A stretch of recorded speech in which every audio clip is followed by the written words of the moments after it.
ఇష్టమైన నామంలో వేల్పూరు గ్రామ ప్రజలైన మీ అందరికీ శుభాలు. దేవుని యొక్క నామంలో సమాధానాలు తెలియజేస్తూ ఉన్నామండి. బైబిల్ గ్రంథంలో ఒక మాట రాయబడి ఉంది. యేసుక్రీస్తు ప్రభువారు ఏం చేశారనంటే ఆయన మేలు చేస్తూ సంచరించారు అనే మాట రాయబడి ఉందండి. మేలు చేస్తూ సంచరిస్తున్న సమయంలో ఆయన కపెర్నహూము అని ఒక పట్టణానికి వెళ్ళారండి.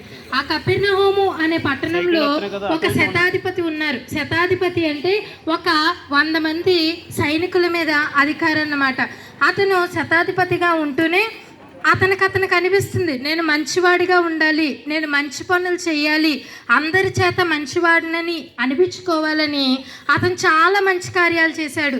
ఏమేం చేశాడనంటే తన ప్రజలు కాని వారికి కూడా ఎంతో సాయం చేస్తా, అందరూ ఎవరైనా కష్టంలో ఉంటే వారికి మేలు చేస్తా, ఇలా తన జీవనాన్ని కొనసాగిస్తూ ఉన్నాడు. అందరి చేత నేను మంచివాడిని అనే ఒక మంచి పేరు పొందుకున్నాడు.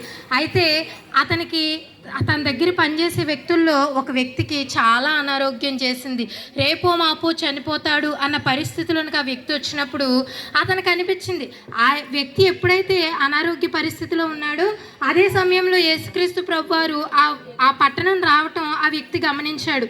అప్పుడు అనుకున్నాడు, నేను ఎలాగా మంచివాడినే కదా, కాబట్టి యేసుక్రీస్తు వారు నాకు మేలు చేస్తారు, కాబట్టి నేనేం చేస్తానంటే నేను సాయం చేశాను కదా యూదులకి, వారి దగ్గరికి వెళ్ళి యేసుక్రీస్తు ప్రభువారిని మా ఇంటికి రమ్మంటాను, మా దాసుడిని అతను బాగు చేస్తారు అని యూదులందరి చేత కబురు పెట్టిస్తే యూదులందరూ యేసుక్రీస్తు ప్రభువారి దగ్గరికి వచ్చి అన్నారు, అతడు మనకి ఎంతో మేలు చేశాడు కాబట్టి నీవు వచ్చి అతని దాసుని బాగు చేయి, అతను నువ్వు సాయం చేయడానికి అతడు యోగ్యుడు అని చెప్పి చక్కగా దేవుడు యేసుక్రీస్తు ప్రభువారి దగ్గరికి వచ్చి వాళ్ళు మనవి చేస్తే, ఓహో నిజంగా మంచివాడు అని చెప్పి యేసుక్రీస్తు ప్రభువారు వారి వెంట వెళ్తున్నప్పుడు ఆ వ్యక్తికి అనిపించింది, యేసుక్రీస్తు ప్రభువారు ఇంకా వాళ్ళంత దూరాన్ని ఉండగానే అతనికి అనిపిస్తుంది ఏంటనంటే ఈ ప్రభువారికి మరలా కబురు పెట్టి అంటున్నాడు, నీవు నా ఇంట్లోనికి రావటానికి నేను యోగ్యుడని కాదు, మాట మాత్రము సెలవిమ్ము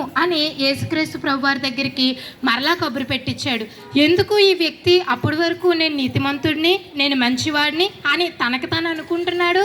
అంతేకాదు పట్టణంలో ఉన్న వారందరూ, తను ఉద్యోగం చేస్తున్న డిపార్ట్మెంట్లో వాళ్ళందరూ, అందరి దృష్టికి కూడా మంచివాడైన ఈ వ్యక్తి యేసుక్రీస్తు ప్రభువారు నా ఇంట్లోనికి రావడానికి నేను యోగ్యుడిని కాదు అని ఎందుకు అనుకున్నాడనంటే యేసుక్రీస్తు ప్రభువారి దగ్గరికి వచ్చేటప్పటికి తనేంటో తనకు అర్థమైందండి.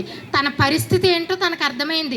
అందరి దృష్టికి మంచివాడే కానీ తన హృదయంలో ఉన్న పాపం ఆయనకు అప్పుడు జ్ఞాపకం వచ్చింది. అవునండి, మనం లోకంలో బ్రతికేస్తూ ఉంటాం, లోకంలో చాలా మంచి పనులు చేస్తాం, ఎన్నో పుణ్యకార్యాలు చేస్తాం.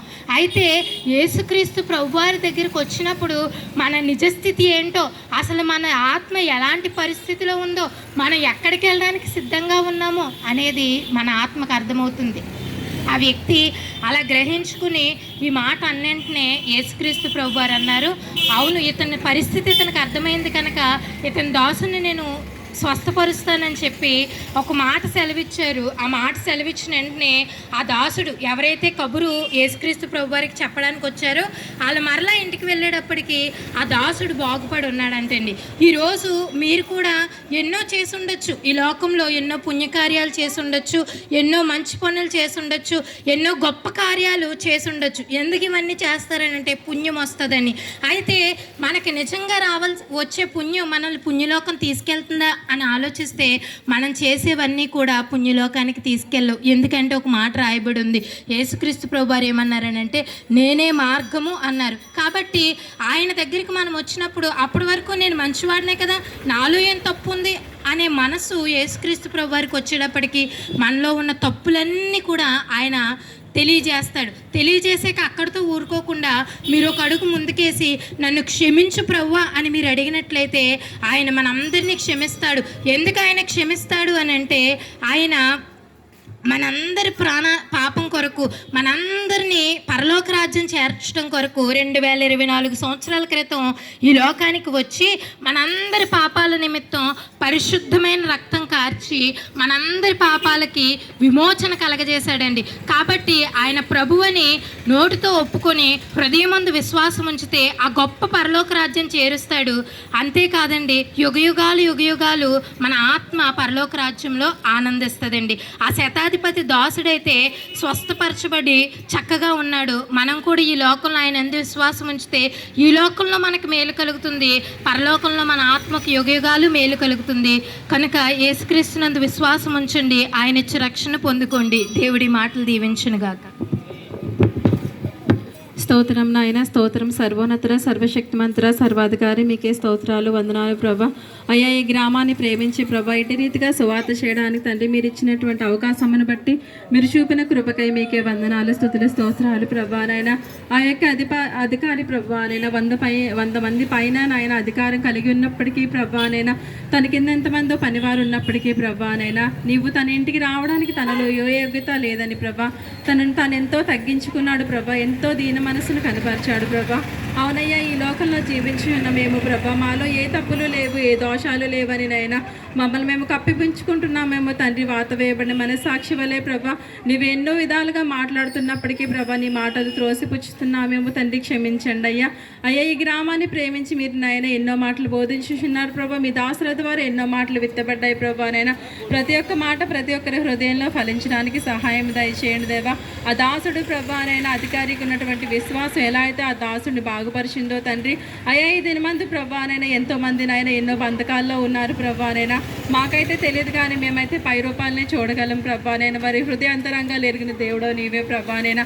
ఏ ఇరుకులో ఇబ్బందిలో ఉన్నారు ప్రభా నైనా, ఏ రోగంతో బాధపడుతున్నారు ప్రభా, ఏ అనారోగ్య సమస్యతో ఇబ్బందుల్లో ఉన్నారు ప్రభా. అయ్యా, ప్రతి ఒక్కరిని నాయన మీరే దర్శించండి ప్రభా నైనా. మీరే నిజమైన దేవుడని, మీరే లోకరక్షకుడనే సత్యాన్ని ప్రభా నైనా ప్రతి ఒక్కరూ గుర్తెరగడానికి సహాయం దయచేయండి దేవా. మీకే వందనాలు. మీరే మార్గము, సత్యము, జీవం అని ప్రభా ప్రతి ఒక్కరూ తెలుసుకొని ప్రభా నైనా ఎన్ని పుణ్యకార్యాలు చేసినప్పటికీ ప్రభా నైనా ఆయన ఇచ్చే రాజ్యానికి చేరుకోలేం తండ్రి. అవునయ్యా, నీ ద్వారానే నీ ఒక్కడివే మార్గం అని ప్రభు వారందరూ గుర్తెరిగినట్లుగా సహాయం దయచేసి నాయన తండ్రి పెద్ద చెల్లబడినటువంటి మాటలు ప్రతి ఒక్కరి హృదయంలోనూ ప్రభు ఫలించడానికి సహాయం దయచేయమని, కృప చూపించమని యేసయ్య అతి పరిశుద్ధ నామములో అడిగి వేడుకొనిచున్నాం పరమ తండ్రి. ఆమేన్.